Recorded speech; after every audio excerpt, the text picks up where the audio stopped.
श्रुतिस्मृतिपुराणानाम् आलयं करुणालयं नमामि भगवत्पादं शंकरं लोकशंकरम। आज का मुख्य विषय है कि तीर्थ। हम तीर्थ स्थान पर बहुत बार जाते हैं, परंतु तीर्थ स्थान पर किस तरह जाना चाहिए, उसकी मर्यादा क्या क्या है, वह आज के इस विषय में हम जानेंगे। कहा गया है नारद पुराण के उत्तरखंड में, अश्रद्धानः पापार्तो नास्तिको छिन्न संशयः हेतुनिष्ठश्च पंचैते न तीर्थ फलभागिनः। कहा है कि जिसकी तीर्थों में श्रद्धा ही नहीं है, जो लोग तीर्थ में अपनी श्रद्धा नहीं रखते हैं, वैसे लोग, जो पापी है, नास्तिक है, संशय करने वाले हैं तथा तर्कवादी है, ये 5 प्रकार के मनुष्य को तीर्थ का फल नहीं मिलता।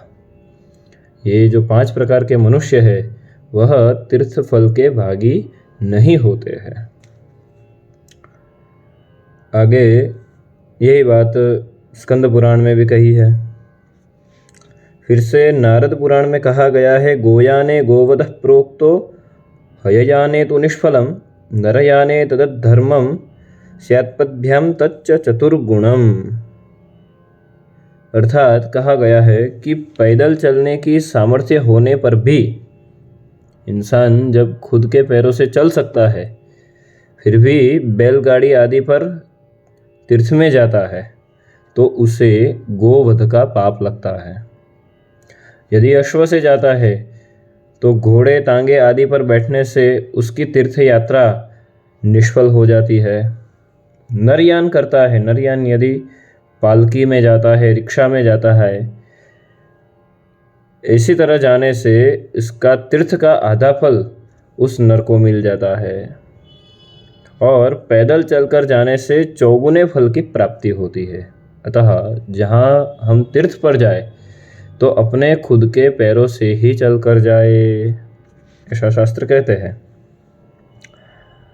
शिव पुराण में कहा गया है, तीर्थे क्षेत्रे सदा कार्यम स्नान दान जपादिकम अन्यथा रोग दारिद्र्य मूकत्वाद्या नुयान नरः। अर्थात तीर्थ क्षेत्र में जाने पर मनुष्य को सदा स्नान दान जप आदि करना चाहिए।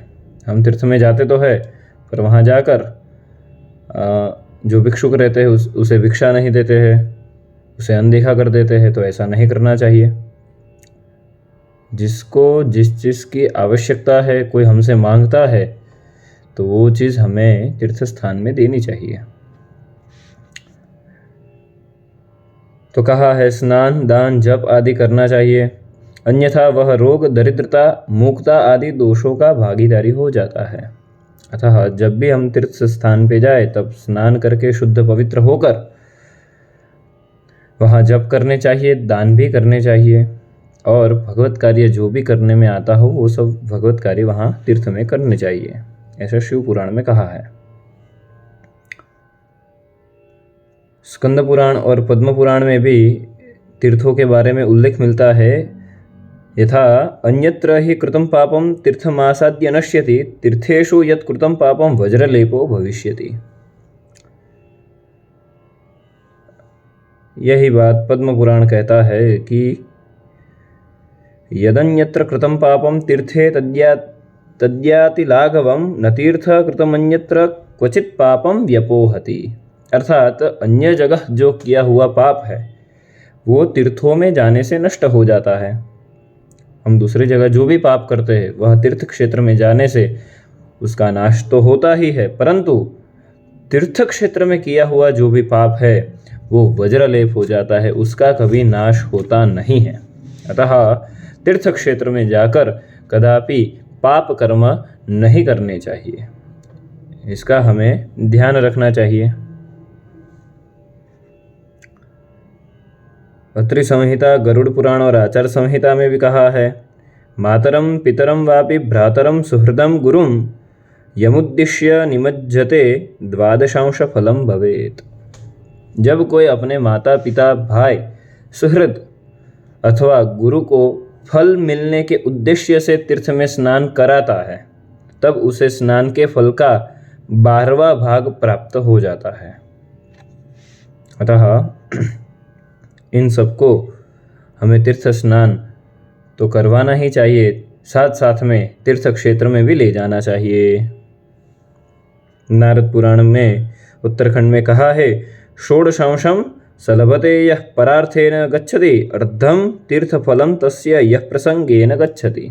अर्थात जो दूसरे के धन से तीर्थ यात्रा करता है उसे पुण्य का 16वां अंश प्राप्त होता है, तथा जो दूसरे कार्य के प्रसंग से तीर्थ में जाता है उसे उसका आधा फल प्राप्त होता है।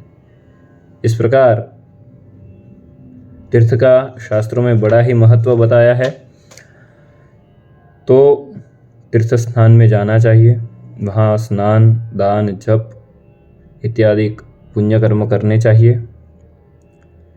क्योंकि पुण्य रूपी जो भाग है वो मनुष्य के जीवन में होगा तो उसे ही काम लगने वाला है। अतः शास्त्रों की बताई हुई हर एक बात का अनुसरण मनुष्य को करना चाहिए, क्योंकि वो सदैव मनुष्य के हित के लिए ही होती है। अतः आज का ये जो हमारा मुख्य विषय है इसको यहाँ मैं विराम देता हूँ। आपको धर्म सम्मत कोई भी प्रश्न हो तो आप कमेंट बॉक्स में लिख सकते हो, हम शास्त्र रूप से उसका उत्तर देने का प्रयास करेंगे। प्रणाम।